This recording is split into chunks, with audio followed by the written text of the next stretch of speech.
The world of investing can be confusing. There's a lot of strange jargon that makes no sense. Well, in this video, we're going to explain one of the most common yet confusing terms you often hear: bear markets and bull markets. What are they? Why are they called that? And what should you do in each type of market?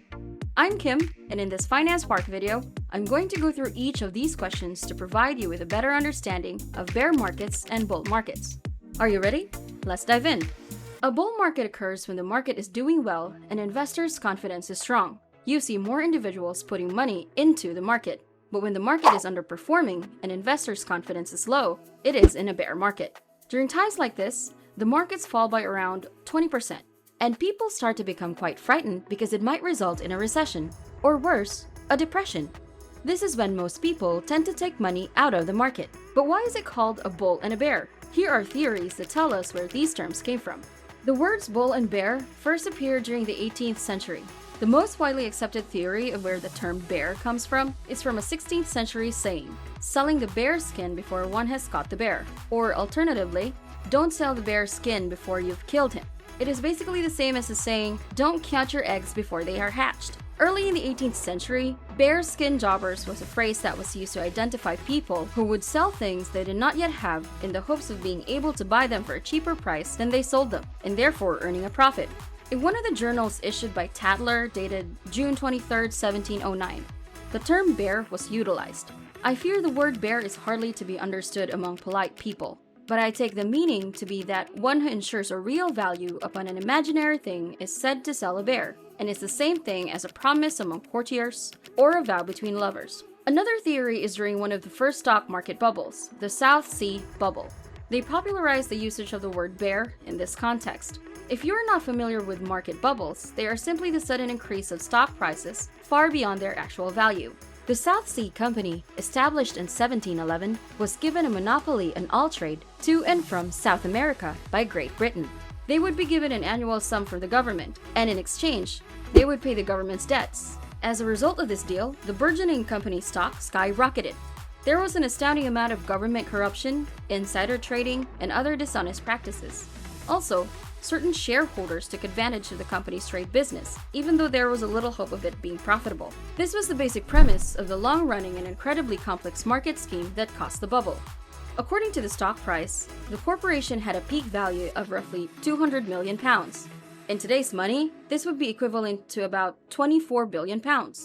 However, the company itself was not really doing any actual trading. The monopoly on trade to and from Middle and South America was worthless. They didn't even receive their first trading shipment until 1717, 6 years after the trading company was first established. Spain gave the South Sea Company permission to conduct business in the territories it controlled, but only one shipload was permitted per year, and a cut of the profits was required. So, the company was unable to do any meaningful trading. Because of the war between Spain and Britain in 1718, they seized a large portion of the company's meager physical assets. This resulted in a market crash. So, that is where bear came from. But what about bull? Unfortunately, there isn't much supporting documentation on the origin of the word bull. The predominant opinion holds that the name bear played a direct role in its development. In 1714, not long after the term bear, the first recorded use of the market term bull appeared. It is believed that bull was chosen as a polar opposite of bear. The popularity of bear and bull baiting is also one of the theories where the term bull comes from, but we cannot be certain of its origin since there was no documentation. Another theory suggests that the way these creatures attack has something to do with the jargon.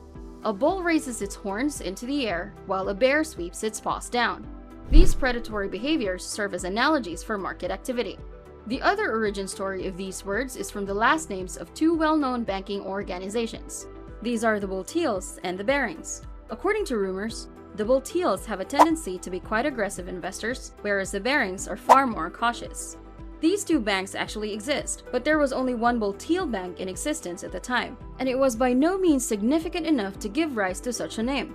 Plus, both the Barings and the Bull Teal banks were established long after the names bull and bear had become standard stock market jargon. By the way, if you're interested in knowing about investment markets, be sure to subscribe to Finance Spark, where we upload videos every week to help you spark your financial mindset. Oh, and don't forget to smash the bell icon to get notified when we release a new video. Now that we know the origins of these terms, when can we say that the market is bull or bear? You might assume that a bull market exists if the market is performing well. A bear market occurs when the economy is experiencing a recession or depression. This isn't necessarily the case. The US economy is judged differently than the bear and bull markets.